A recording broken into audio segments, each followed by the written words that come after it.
ఈరోజు urine tract infection దీని గురించి మీకు చాలా వివరంగా చెప్తానండి. ఇది మెయిన్ ఫస్ట్ యూరిన్లో ఇన్ఫెక్షన్ ఉండడం వల్ల వస్తుందండి. ఎట్లా అంటే ఇది మనకి చాలామంది మెయిల్ పెట్టారండి, యూరిన్ ట్రాక్ట్ ఇన్ఫెక్షన్ గురించి ఒకసారి చెప్పండి. ఒకసారి కామెంట్స్ చూద్దాం. మేడం గుడ్ ఈవినింగ్ అండి. మేడం, నాకు చాలా రోజుల నుంచి యూరిన్ ఇన్ఫెక్షన్ ఉంది. దీనికోసం చాలా యాంటీబయాటిక్స్ యూజ్ చేశాను. చాలాసార్లు బ్లడ్ టెస్ట్ చేయించుకున్నాను అండ్ యూరిన్ టెస్ట్ కూడా చేయించుకున్నాను. కానీ నాకు రిలీఫ్ ఇచ్చినట్లే ఇచ్చి అది మళ్ళీ రిలీఫ్ ఇవ్వకుండా ఉండడం, మళ్ళీ ఒక 3 months 4 months తర్వాత మళ్ళీ రిపీట్ అవ్వడం లాంటివి జరుగుతున్నాయి. ఒకసారి దీని గురించి వివరంగా చెప్పగలరు? తప్పకుండా అండి. ఈ యూరిన్ ట్రాక్ ఇన్ఫెక్షన్ అనేది మెయిన్ కిడ్నీలో ప్రాబ్లం ఉండడం వల్ల, ఇది ఫిమేల్ ఎక్కువ బాగా కనపడుతుందండి. ఇది ఎందుకంటే చాలా షార్ట్గా, మగవాళ్ళ యూరినరీ ట్రాక్ ఇన్ఫెక్షన్ పెద్దగా ఏమి ఉండదండి, చాలా తక్కువ ఉంటుంది. సో విమెన్స్లో చాలా ఎక్కువగా ఉండిద్దండి. ఇది ఎట్లా అంటే ఫస్ట్ ఇది బ్యాక్టీరియల్ ఇన్ఫెక్షన్. ఈ బ్యాక్టీరియల్ ఇన్ఫెక్షన్లో ఎక్కువగా వాటర్ తీసుకోకపోవడం, స్వెల్లింగ్ ఉండడం, పెయిన్ ఉండడం, యూరిన్కి వెళ్ళొచ్చిన తర్వాత భయంకరమైన పెయిన్ ఉండడం, అసలు తట్టుకోలేని అబ్డోమినల్ అంతా పెయిన్ వచ్చేస్తుంది. సో ఈ పెయిన్ తట్టుకోలేక ఒక్కొక్కసారి అసలు ఫుల్ చిల్స్తో కూడిన ఫీవర్ రావడం. ఈ ఫీవర్లో ఎట్లా ఉంటుందంటే అసలు ఏం తీసుకోకపోవడం, ఏం తినబుద్ధిగా, ఎక్కువ వాష్రూమ్ విజిట్స్ ఉంటాయి. అంటే ఎక్కువ బాత్రూమ్కి వెళ్ళాలనిపించడం, ఎక్కువ యూరిన్కి వెళ్ళాలనిపించడం, కానీ యూరిన్కి వెళ్తే యూరిన్ రాకపోవడం, ఒక్క బొట్టు చిన్న చిన్న చుక్కల్లాగా రావడం, ఇట్లా వచ్చి భయంకరమైన పెయిన్ ఉంటుంది. అసలు ఆ పెయిన్ ఏంటంటే మనకి మూత్రనాళ అంటే యురత్ర మెయిన్ పెయిన్ ఉంటుంది. అసలు ఆ పెయిన్ని తట్టుకోలేమన్నమాట. అది యూరిన్కి వెళ్ళినప్పుడు స్వెల్లింగ్ రావడం, స్మెల్ బాగా వస్తుంది, యూరత్ర స్వెల్లింగ్ ఉంటుంది. ఇది మెయిన్ కాదు. అసలు ఇది ఎందుకు వస్తుంది? యూరిన్ ట్రాక్ ఇన్ఫెక్షన్ ఎందుకు వస్తుందండి? సరైన వాటర్ తీసుకోకపోవడం, కిడ్నీలో ఏదైనా ప్రాబ్లం ఉండడం. సో ఇట్లాంటివి ఏమన్నా రిపీటెడ్గా జరుగుతున్నప్పుడు ఇది మనం చూస్తాం. వాటర్ ఎక్కువగా తీసుకొని, ఫ్లూయిడ్స్ ఎక్కువగా తీసుకొని ఎంతసేపు అది ఇంకొకలాగా ఎట్లా వస్తుందంటే చిన్న సిస్ట్లు ఉండిపోతాయి యురత్రాలు. అంటే మూత్రనాళంలో చిన్న చిన్న పల్స్ సెల్స్ లాగా ఉంటాయి అన్నమాట. అంటే చీము కణాలలాగా ఉంటాయి.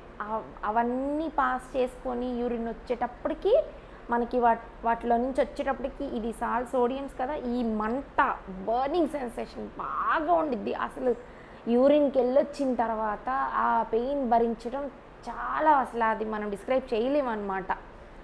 ఇప్పుడు నేను ఏం చెప్తున్నానంటే అసలు ఇది ఎందుకు వస్తుంది, ఎట్లా వచ్చింది?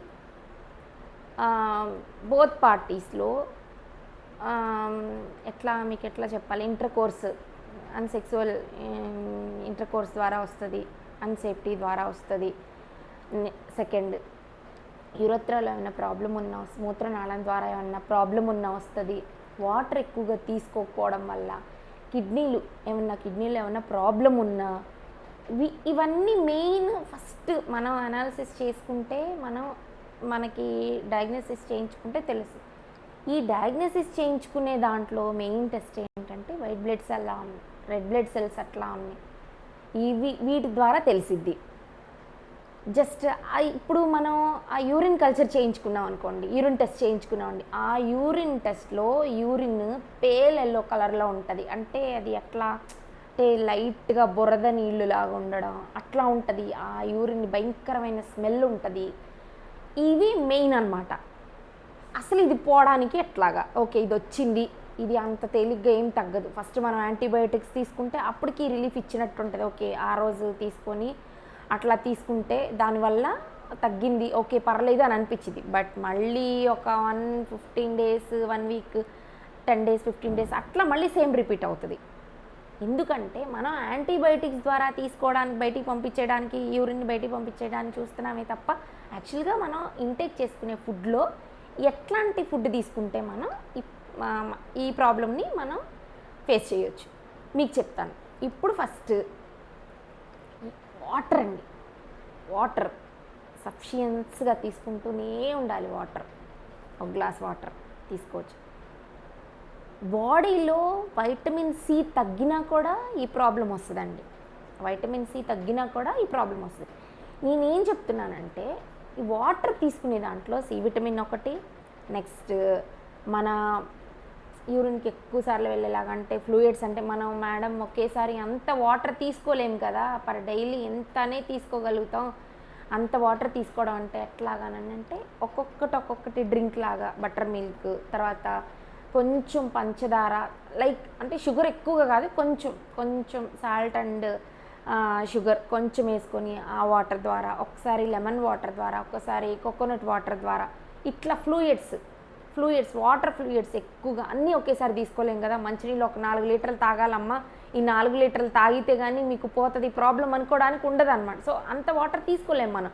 కాబట్టి కొబ్బరి బొండం నీళ్ళు, లేదంటే తర్వాత లెమన్ వాటర్, తర్వాత ఇంకట్లా బటర్ మిల్క్లో మళ్ళీ లెమన్, అట్లా కొంచెం సి విటమిన్ ద్వారా కూడా దీన్ని యూరినరీ ట్రాక్ ఇన్ఫెక్షన్ని పోగొట్టవచ్చు. నెక్స్ట్ ఇంకొకటి చెప్తానండి, యాంటీబయోటిక్స్. తర్వాత పెయిన్ రిలీఫ్ కూడా. ఎందుకంటే మనం యూరిన్కి వెళ్ళొచ్చిన తర్వాత మంటతో కూడిన నొప్పి వేరు, మంటతో కూడిన నొప్పి వేరు. ఈ మంటతో ఎందుకు బర్నింగ్ వస్తుందండి అని అంటే, ఇది బర్నింగ్ ఎలా వస్తుందంటే చెప్పాను కదండి, సిస్ట్లు, మూత్రనాళాల్లో చిన్న సిస్ట్లు అంటే చిన్న చీము గుళ్ళలాగా అలా ఉండి అట్లాగా ఆ మూత్రనాళం ద్వారా అంతా ఉండేటప్పుడు మనకి యూరిన్ పాస్ అయ్యేటప్పటికి అంతా ఎట్లా వచ్చింది మీకు. ఈసారి నేను ఒకసారి బోర్డు మీద మీకు ఎక్స్ప్లెయిన్ చేసి మొత్తం మీకు డయాగ్రామ్ వేసి చెప్తానండి. మెయిన్ యాంటీబయాటిక్స్ తీసుకోండి. తర్వాత పెయిన్ కిల్లర్స్ ఎక్కువగా వాడద్దు, కానీ బాగా పెయిన్ అనిపిస్తే కనుక ఒక పెయిన్ కిల్లర్ వేసుకోండి. తర్వాత ఎక్కువగా ఫ్లూయిడ్స్ ద్వారా, ఎక్కువగా వాటర్ తీసుకోవడం ద్వారా ఈ ప్రాబ్లం నుంచి కొంత ఉపశమనం పొందొచ్చు. ఇది చేస్తూ కరెక్ట్గా అబ్డామినల్ ఎక్సర్సైజెస్ కూడా చేయండి. సో చేయటం వల్ల మీకు కొంచెం రిలీఫ్ అనిపిస్తుంది. మరొక వీడియోతో మీ ముందుకు వస్తానండి. వైద్య వేదిక ఛానల్కి నమస్కారం.